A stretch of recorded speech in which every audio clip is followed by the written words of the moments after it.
I still have memories of favourite segments or favourite pieces of music, whether or not it was Vivaldi or heavy metal or rock or whatever. I can't hear them, but I remember them. I think the transition from telling myself something was there to knowing it actually wasn't anymore. All of a sudden, sounds weren't there. I wasn't hearing things, and that was probably one of the greatest shocks. When you're a proud professional, making mistakes is not necessarily something that's in your textbook. So when all of a sudden your skill set starts being ripped from you, you find yourself on the floor in a closet trying to take your life, and I even failed doing that.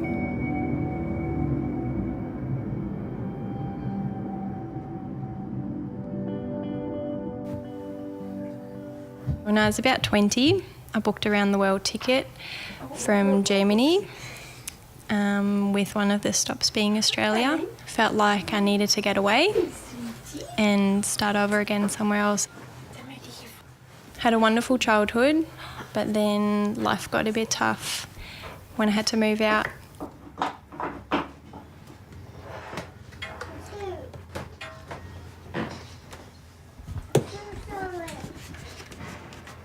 After school, I didn't know who I was.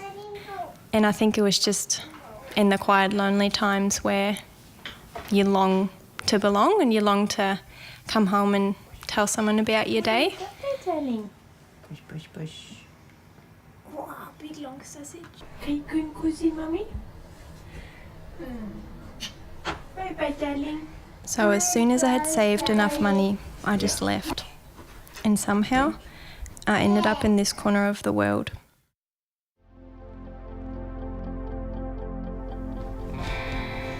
I was born in Denver, Colorado, in America.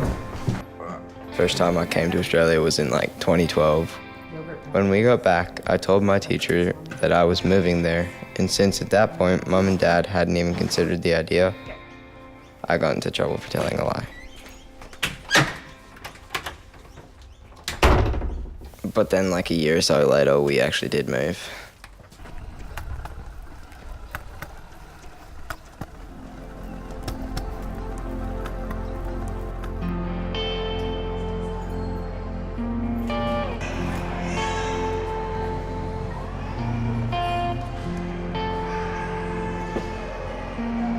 One day I was working out in the gym and an old guy walks up to me and says, if you actually learnt how to do that properly, you'd be pretty good at it.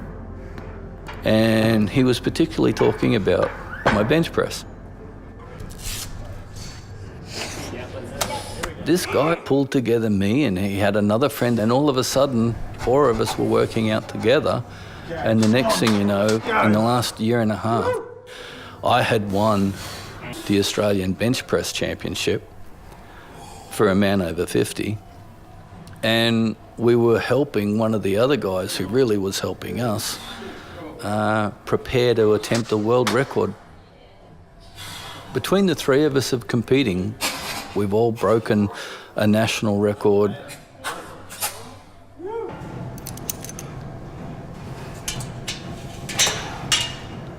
The powerful part of the whole journey for me is what started out as simply a way to lose weight has become so much more important to that. It's become about conquering little things, not just in the gym, but in my life and in my mind and in my daily walk. This is about choosing life.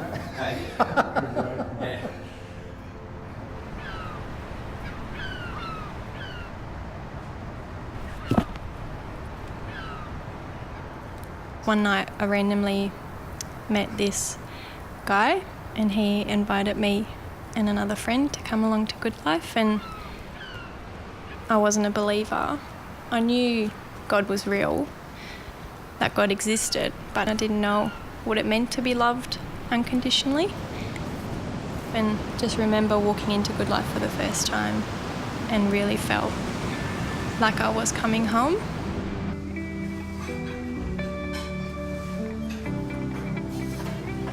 Just feeling God's presence as a non-believer was overwhelming, but beautifully overwhelming.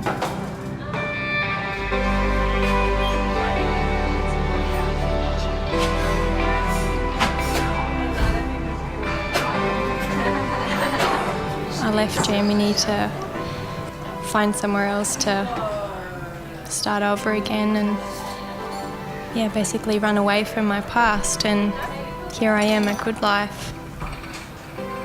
Not a Christian, not a believer, just coming in and feeling God's presence and finally arriving at a place where I belong.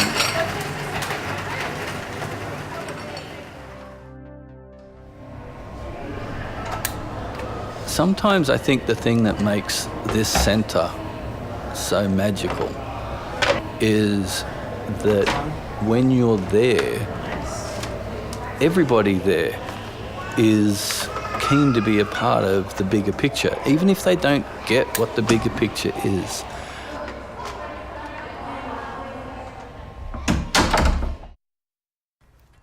Ever since I can really remember, my dream has been to fly, right? I've always wanted to be able to just soar up as high as I can, then just like free fall, and then like at the last second pick myself up and just keep flying. So my dream is to wingsuit through the Austrian mountains one day.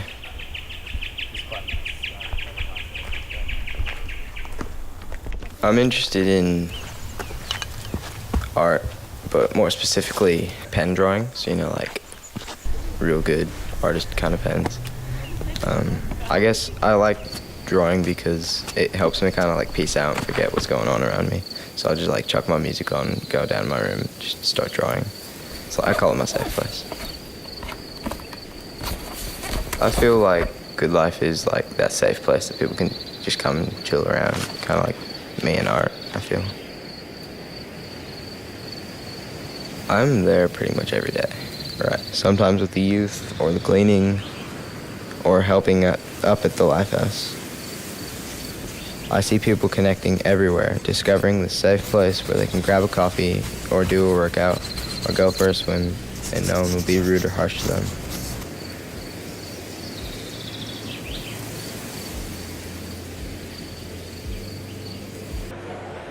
I don't really know what the future holds, but I'm so grateful for the journey and this life I'm getting to live out. Every single day when I walk into the centre, it's a privilege because I know how much God is using Goodlife as a place for people to belong, and we get to be His stewards, and we get to minister that love to those who are seeking and to those who are lost and those who don't belong anywhere.